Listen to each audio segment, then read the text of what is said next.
Hey guys, Vermont Maple View Farm here. Today we're going to do a little walk around on the Jeep, go over what it's got. We're getting ready, we're going to do a meetup with I Am Jake. I'm sure a lot of you know who that is. He's doing a rally up in Vermont tomorrow, so we're going up there to join him for the rally. We've had the Jeep up in the woods the past couple weekends, so she's kind of dirty. We're going to give her a quick washing, and then we'll go over all the stuff that I've done to the Jeep and everything that we're planning on packing with us to take on our excursion up to Vermont tomorrow. Hey guys, how we doing?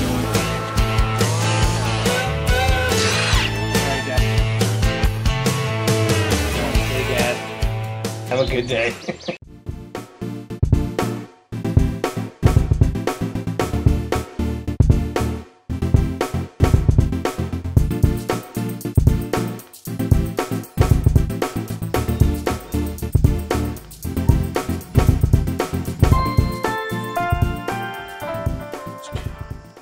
Alright guys, we're back. She's clean-ish. I wasn't going to go into like a full-on detail because I'm pretty sure tomorrow it's going to get all muddy again when we take it out on the trails. So to start, it's a 2006 Rubicon Wrangler TJ.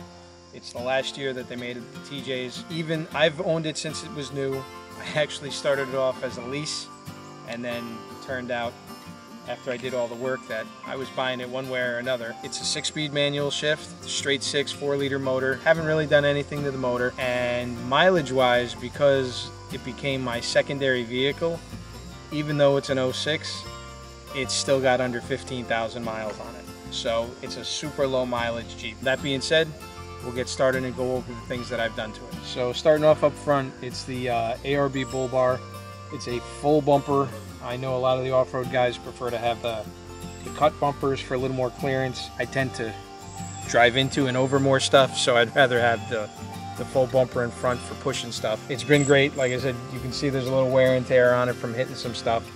It's, you know, built like a tank. You really can't get any more solid than the Arb bumpers. Also, the other reason I picked this bumper is because it does come winch mount ready. This is I believe it's a Warren 9000, and guys, I do apologize. I did all the work on this probably back in like 2008. So I don't remember, but I think it was the Warren 9000 winch. We've used it a couple times to pull us out of a couple spots. If you saw one of the other videos, you would have seen us using it. We're stuck.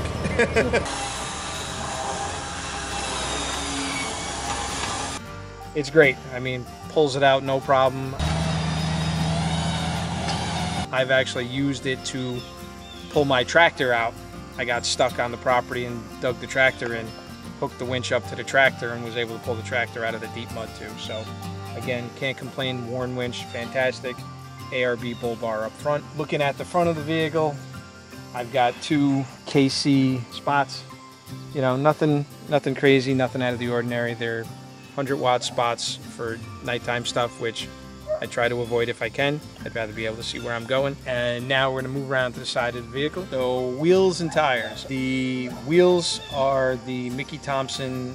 They're the fake beadlocks. I think they were the Outlaw fake beadlocks. 15 by 10s. They were aluminum. And again, like I said, they're 10 years old. So the aluminum's a little pitted, and I don't take all the time in the world to shine them up.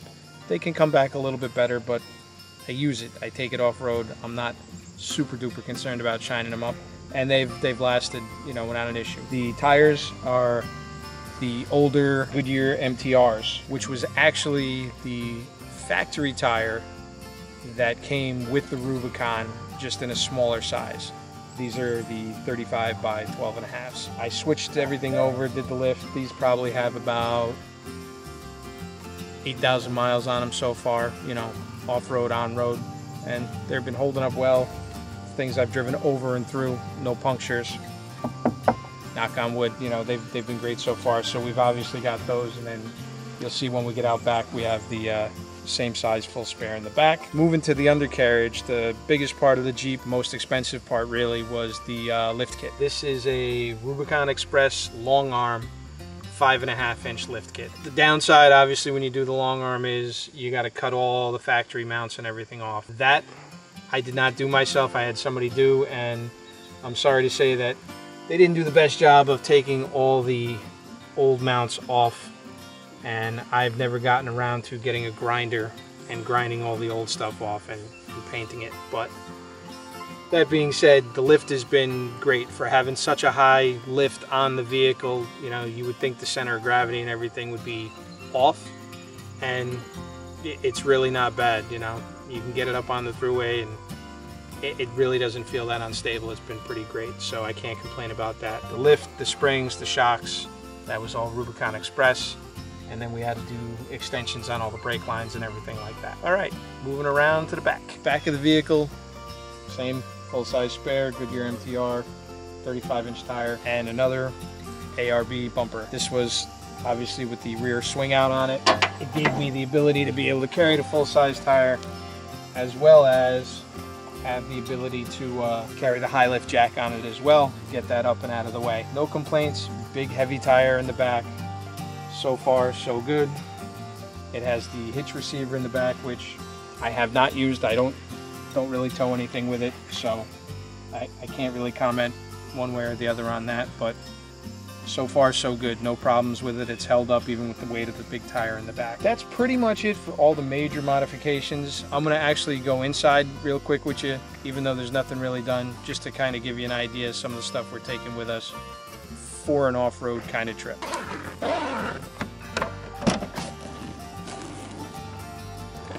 So in the backpack right now we got our water jug. I just picked up a heavy duty tire repair kit. Always have my rope. Around here in Vermont this year, we need a lot of this. Bug spray off. Mosquitoes have been awful. In here, various hand tools, ratchets, wrenches, gloves, can of WD-40, just a whole bunch of random tools, and our little extra light switch in the back. All right, let's come around, check out the inside. All right, so on the inside, like I said, fairly stock TJ. Have not really done much of anything to it. A couple grab handles.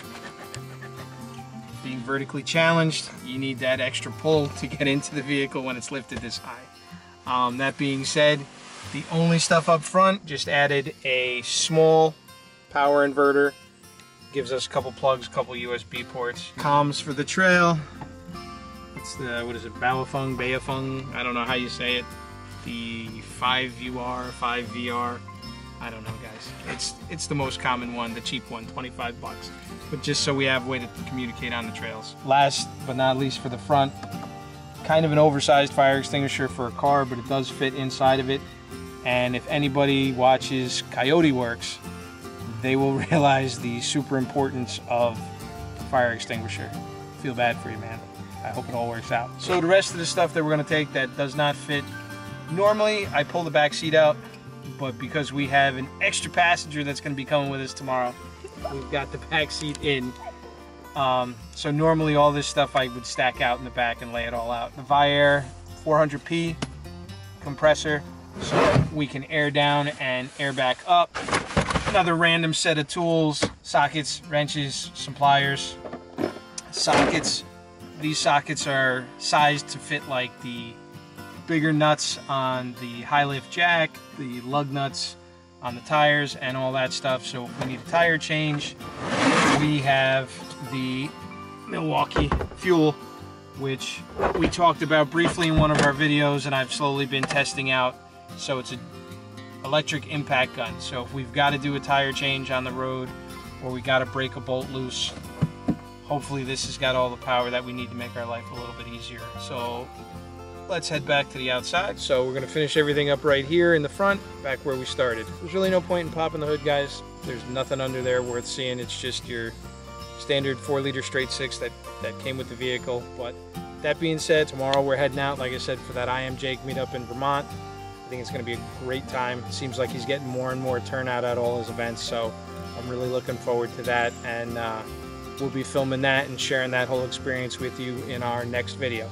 So hope you enjoyed the walk around. Right now, Vermont Maple Farm, out.